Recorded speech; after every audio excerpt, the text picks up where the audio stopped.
Hey guys, my name is Nora Franche, and welcome to the podcast Grateful Blessed Mess, daily reflections for those in the 12 steps. I am a fellow 12-stepper and certified mindset coach, and I am here to introduce you to the value of mindset coaching in your 12-step journey.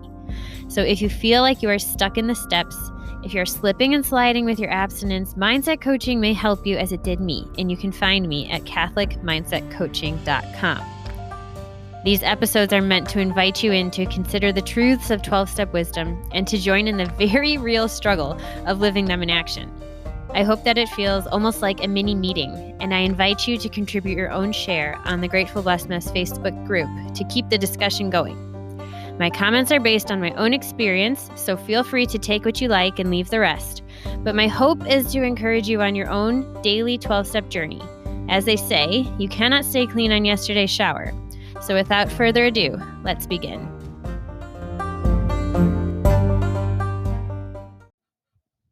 Hey guys, we are reading from A Day at a Time, April 12th. If we attempt to understand rather than to be understood, we can more quickly assure a newcomer that we have no desire to convince anyone that there is only one way by which faith can be acquired. All of us, whatever our race, creed, color, or ethnic heritage, are connected to a higher power with whom we may form a relationship upon simple and understandable terms, as soon as we are willing and honest enough to try. Do I know the difference between sympathy and empathy? Can I put myself in the newcomer's shoes? Today I pray, may I love all humanity as children of a living power. May I respect the different ways through which we all find and worship a higher power. May I never be so rigid as to discount another's faith, or so insensitive that I use the fellowship of the group as a preaching ground to extol my beliefs as the only way. I can only know what works for me. Today I will remember we are all children of something bigger and greater than ourselves. Yeah, and I think if we're able to get to that point, that's what gives us like our greater sense of mission and purpose in life, is really believing that at our core. And that's something that I work toward coming to understand and really believe at a gut level in the way that I coach. And for the reason that I found that to be extremely moving and fulfilling and healing in my own life. So we attempt to understand rather than to be understood. And you might remember that from the Step 11 prayer, also known as the St. Francis prayer. And I think there's something really interesting here that I've learned in multiple spheres. And so it's really coming, I learned it from Thomas Aquinas. I've learned it from secular psychology, and they're all saying the same thing. And it's that as a human being, like whatever motivation we have, we always choose what we believe is in keeping with our greatest good. We always choose the thing that we deem as best. We just do. It's how we were made. That's how we're wired. That even if someone does something bad, like they're doing it for something that seems to be greater. Like even if someone murders someone, maybe it's because they got caught robbing the house and they're scared, in that limited moment of brain activity, it's like, oh no. And then they do that terrible thing, but it's because they're protecting their own life in their mind, if that makes sense. Like we always fall back on our own life being of the greatest value to ourselves. Every person does that. Again, it's the way we're wired. It's a survival mechanism. So something less terrifying and terrible is like, I really want to lose weight, but right now I'm really upset, and there's this thing in the fridge that is always very comforting to me, and I go and I have that, even though that's not like on my meal plan or something. And the reason is that you're seeking to be soothed and to be comforted, as opposed to a weight loss goal. And the reason why that has higher priority is because that is an attachment need that we have at our emotional core, that we are safe and we are secure and we are emotionally soothed. If that need that we have is not met, we will always choose that over a more superficial goal, such as our weight. Okay. So we could list more examples. Reach out to me if you want more examples. But it's kind of like how I've talked about with our character defects. Our defects of character there's actually something good that some part of us is after in acting out in that character defect.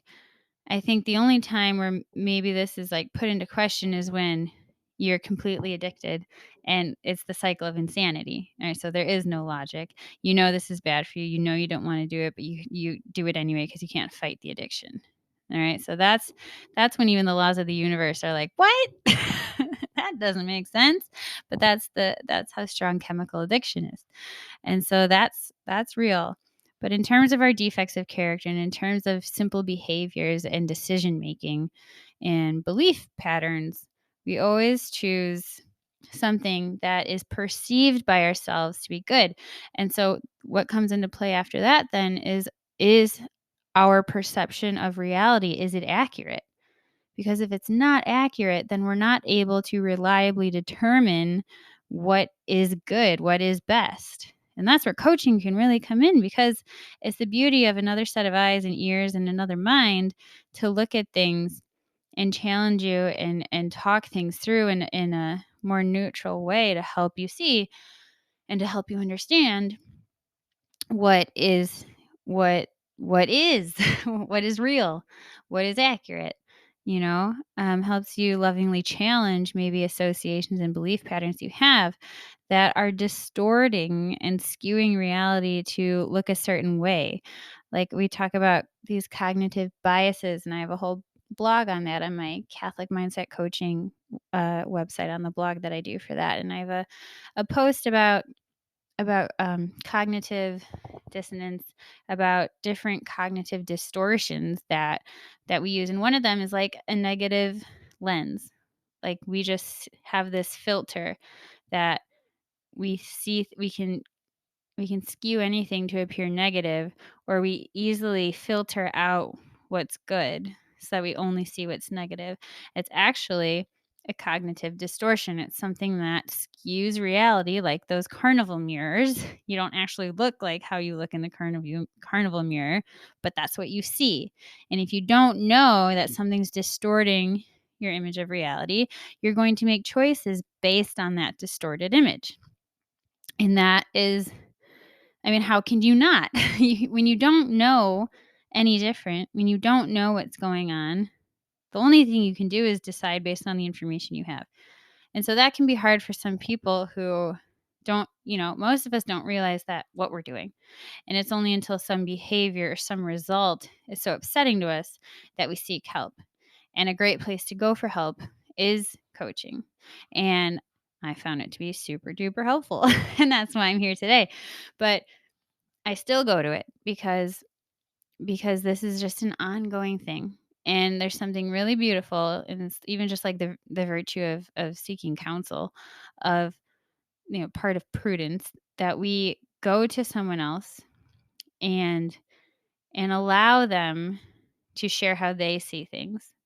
And then we get to have a conversation and kind of work through things in just the most loving, compassionate way. And so this all ties back to attempting to understand rather than to be understood.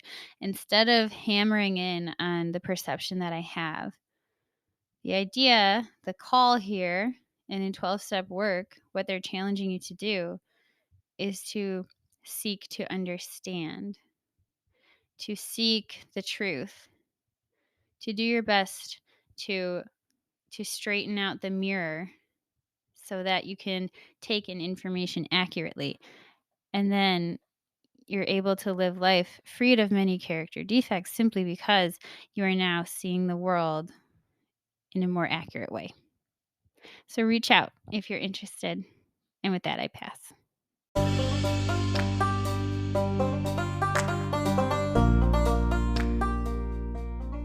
Thank you so much for listening to today's episode.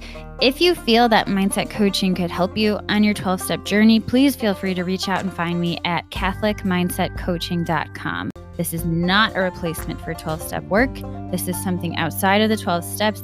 It is simply something that has a heart for the 12 steps and those who are in it. And so welcome. If you're here, chances are you may also be a bit of a mess, and I hope that you can learn to find some gratitude in the blessings that have come from your messes.